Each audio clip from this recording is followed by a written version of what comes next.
7h41. A gente conversa então com a Caroline Borges, diretora executiva da Heavy Gestão de Pessoas. Tudo bem, Carol? Bom dia.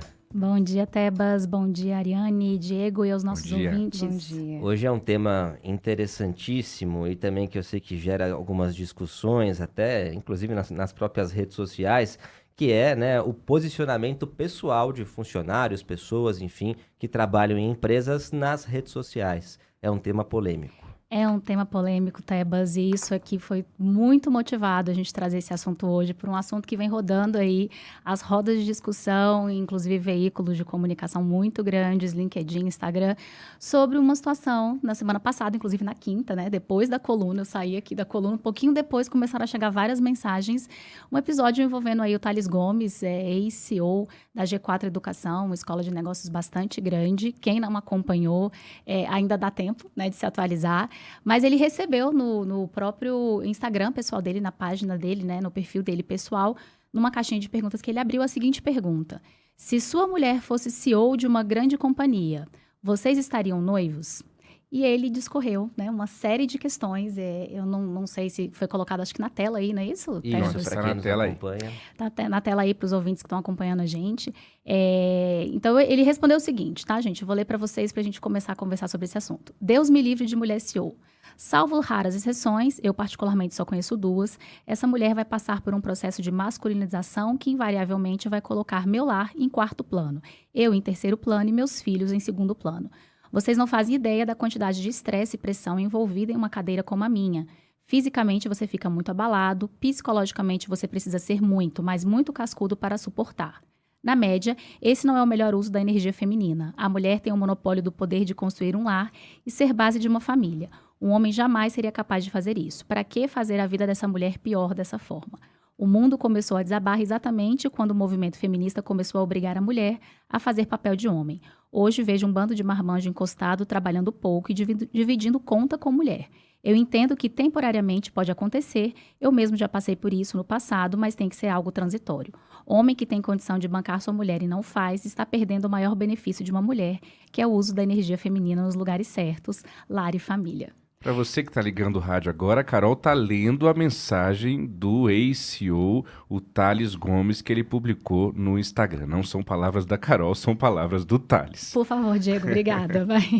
Mas, enfim, por que a gente está trazendo esse assunto, né? Esse assunto foi muito abordado, inclusive várias pessoas me pontuaram: Carol, você não vai se posicionar sobre esse tópico? Eu falo que é sempre importante a gente agir de forma bastante estratégica em relação a tudo que acontece em rede social. O Thales não é conhecido como uma pessoa, digamos, que tem posicionamentos talvez alinhados ao que a gente escuta muito dentro do mundo corporativo. Ele traz questões, vamos colocar a palavra polêmicas, tá? Para a gente não classificar. Mas a gente precisa aproveitar esse tipo de situação também para tirar lições a respeito de como é que a gente transita nessas redes sociais, né? Aqui tem uma série de questões que dá para discutir tópico a tópico em vários outros assuntos.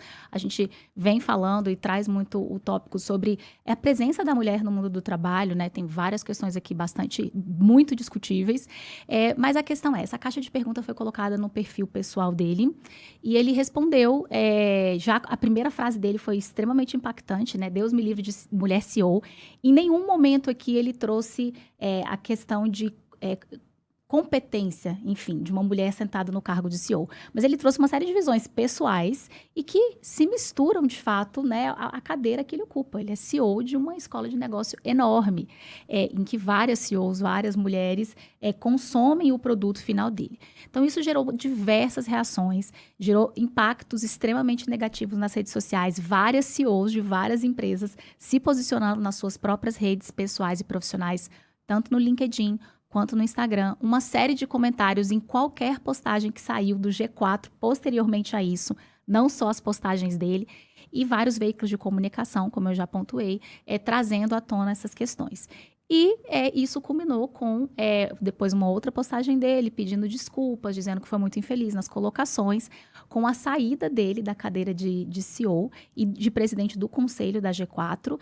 A CFO, que é uma mulher, né, assumiu como CEO, né, da empresa, e ele foi afastado do conselho da Hope. Ele era conselheiro da Hope, que é uma marca de lingerie, né, o público predominantemente feminino, e que também tem uma mulher como CEO. Então, olha a avalanche, né, da semana passada para cá, esse assunto ainda está em pauta. A gente sabe que isso passa, tudo passa, né? Mas é algo que evidenciou muitas questões, além de todas as questões relacionadas à presença da mulher em cadeiras de liderança.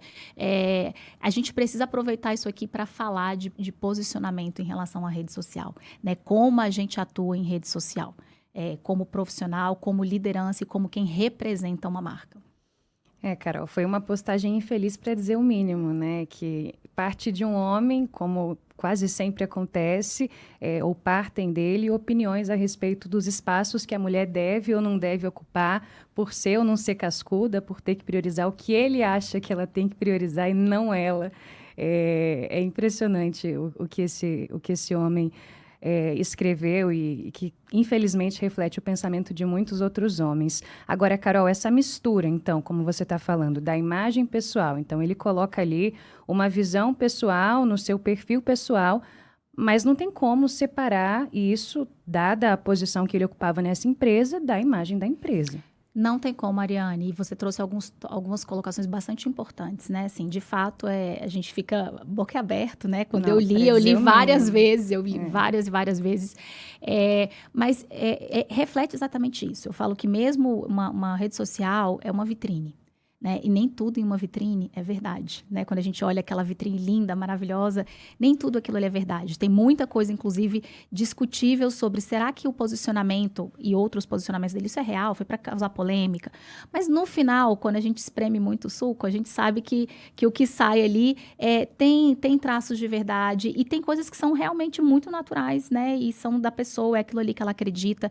De fato, essa separação entre pessoa jurídica e pessoa física, ou seja, entre o CNPJ e o CPF, era algo que no passado era muito mais tranquilo de se fazer, né? A imagem da empresa e a imagem do diretor da empresa. A empresa tem essa imagem para público e a diretoria, a liderança, ela age de uma outra forma. Isso nem ficava muito evidenciado, porque hoje o que dá muito evidência a isso são as redes sociais, de forma muito instantânea.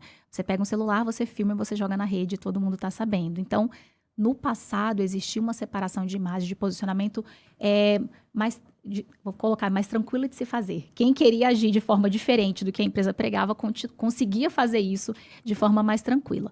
Com a questão da tecnologia, das redes sociais, do crescimento da própria relevância, do propósito das instituições e para que, né, aqui elas estão aqui, para que vieram, e das próprias bandeiras que as instituições levantam e envolvendo, inclusive, as estratégias de marketing, que hoje em dia estão muito focadas nas pessoas, né? As pessoas compram de pessoas.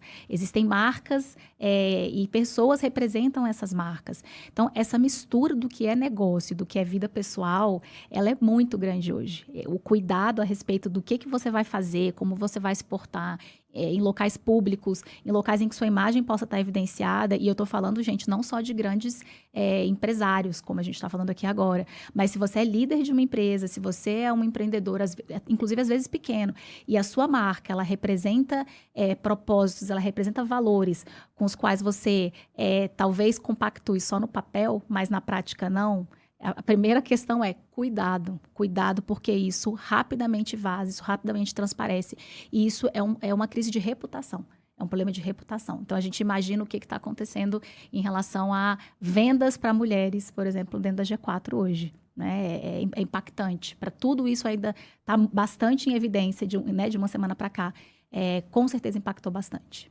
Carol, fica claro, além do que colocou muito bem a Ariane, que tem que ter cuidado, né? Como você explicou, muito cuidado nas redes sociais. E nesse contexto de construção de reputação, de redes sociais, quais são, então, os direcionadores mais importantes? Então, primeiro, a gente falou de valores aqui. A gente precisa ter muita clareza dos nossos valores pessoais. Provavelmente, essa pessoa deve ter clareza dos valores pessoais, mas isso não estava alinhado aos valores, talvez, que eles coloquem para mercado como negócio.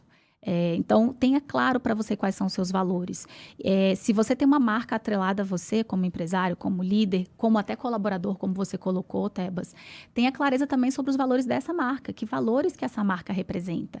Isso é, inclusive, importantíssimo para processo seletivo. Eu vou aplicar para uma vaga. Os valores que essa companhia tem, coloca para mercado, são alinhados aos meus?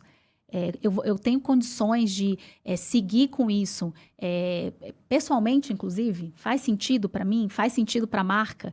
Existem valores que são divergentes? Tem algum tipo de comportamento meu, o comportamento que eu adoto no meu dia a dia, que serão contra, ou que essa marca adota e que serão contra valores meus? Isso impacta, em algum momento isso impacta, ou em relacionamento interno, ou na forma como você se posiciona. Use as suas redes sociais. Então, Carol, eu vou nem usar minhas redes sociais, inclusive, assim, já tenho uma preguiça, não vou usar. Gente, vamos usar um pleonasmo aqui, mas quem não tá dentro, tá fora. Hoje em dia, você não ter rede social, e eu sei que tem muitas pessoas, inclusive de cargos bastante altos, que não utilizam. Não dá muito trabalho, não gosto, acho que causa polêmica. Tem como você utilizar a rede social de uma forma muito estratégica, muito cuidadosa para a construção da sua imagem profissional e da imagem do seu negócio, mas sendo cuidadoso com a comunicação, com o que você quer transmitir, com o que faz sentido para a sua marca. Use as redes, né, e as chances de se posicionar dessa forma estratégica para fortalecer a sua imagem. Né? Como a gente falou aqui, é uma vitrine. Tem coisa que é real, tem coisa que não é. Agora, a rede social, ela não é um diário. Ela não é o local, nem a sua rede social, nem sua rede profissional, seu LinkedIn. Ela não é o lugar de você chegar e desabafar e dizer tudo o que você pensa. A gente mistura também isso, né? Não é esse local. Você não está num ambiente protegido quando você está colocando seu posicionamento integralmente, né? A gente fala aquela janela do eu secreto ali, né? Do que eu penso e que será que vale a pena realmente você dizer tudo? Nós temos todos preconceitos. Faz sentido você colocar tudo isso no ventilador, assim, levar para a rede dessa forma? Então, o cuidado com tudo isso. E cuidado com o que a gente vê, porque nem tudo é real. E muito daquilo também pode ser real. E a gente precisa saber absorver e fazer essas leituras. Carol, nosso tempo já estourou, mas o assunto é tão bom que eu quero te fazer uma pergunta. Muita gente que pode estar ouvindo a gente agora no carro, no rádio, faz isso, eu quero saber se funciona. Que é o seguinte, olha, colocar lá: este perfil é estritamente pessoal. Aqui não é o Diego Amorim da Nova Brasil. Aqui é o Diego Amorim em pessoa. Isso funciona? Outra coisa, funciona você ter um perfil pessoal e um perfil profissional, achando que o perfil pessoal vai ter, então, um salvo-conduto ali para você fazer o que você quiser, e o profissional você vai editar, vai montar direitinho ali para todo mundo te ver como uma pessoa profissional.